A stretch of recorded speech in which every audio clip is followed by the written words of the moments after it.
Hello everybody, and welcome to today's Sunday sermon, which happens to be on the second Sunday in Ordinary Time.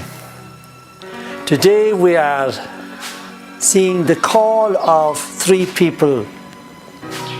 First one is Samuel in the first reading, which is from 1 Samuel chapter 3, verses 3 to 19.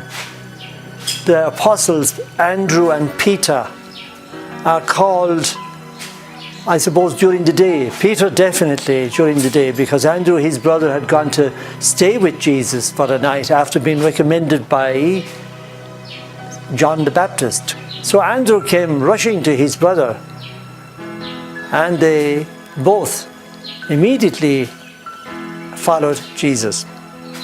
So we are aware of God's call when we are in the way of the Lord. Look at Samuel. He was living in the temple next to the Ark of the Covenant.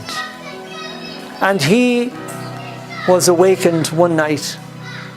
And on the third call, with the advice of Eli, his mentor, who said to him, next time you hear that voice, then say, "Here I am, Lord." And that's exactly what happened. And there it is, the beginning of his life with the Lord. Totally. And he was a great man.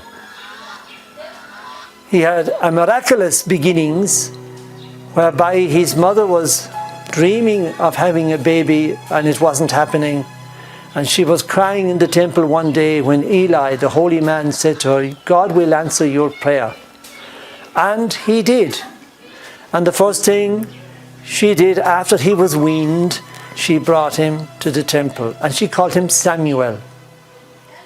And he lived in the temple from being a young boy, probably doing menial tasks, and learning, of course, at the feet of the holy man Eli.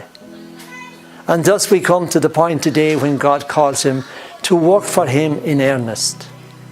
And he became a great man, and a prophet and a priest and a leader, and people loved him and listened to him.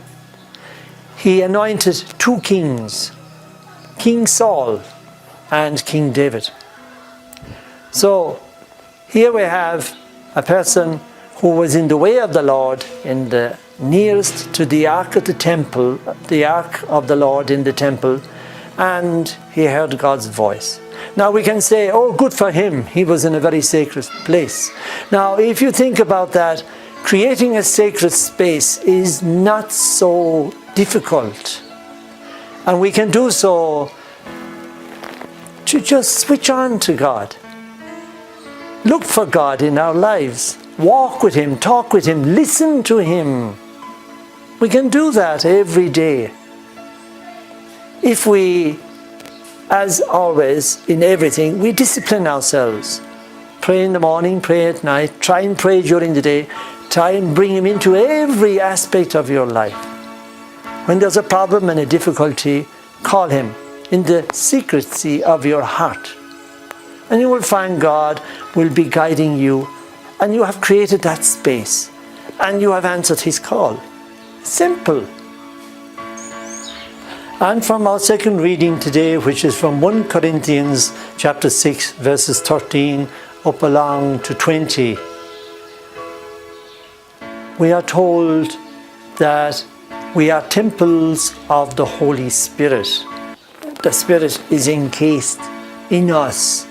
And especially when we answer the call, as did Andrew and Peter, and of course Samuel in the first reading today, we are also his instruments.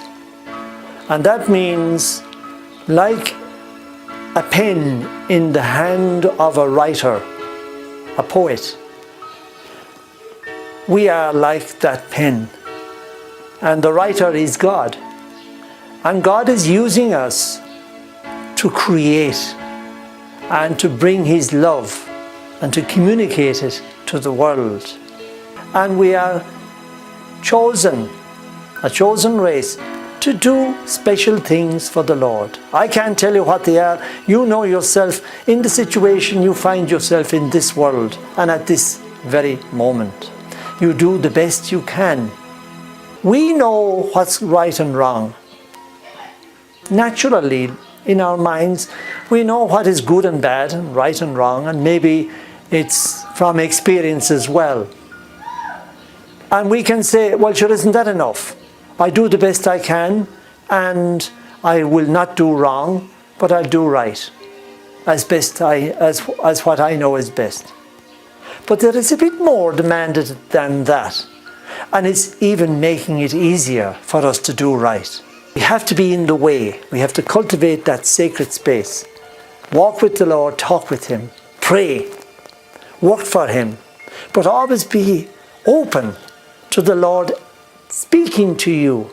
You can ask many favors of the Lord, and He will grant them sometimes according to His will and according to what is good for us.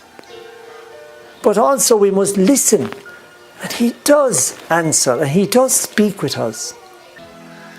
Peter and Andrew left everything to follow Jesus.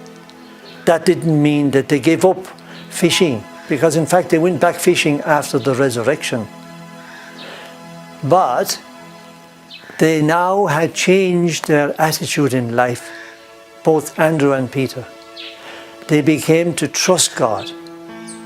Before that, they were trusting in their own skills to fish and to provide for their families.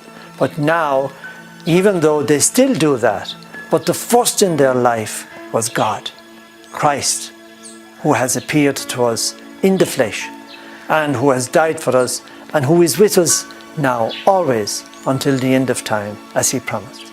May God bless you. Have a beautiful day. Have a beautiful week. Stay safe and trust in the Lord's presence.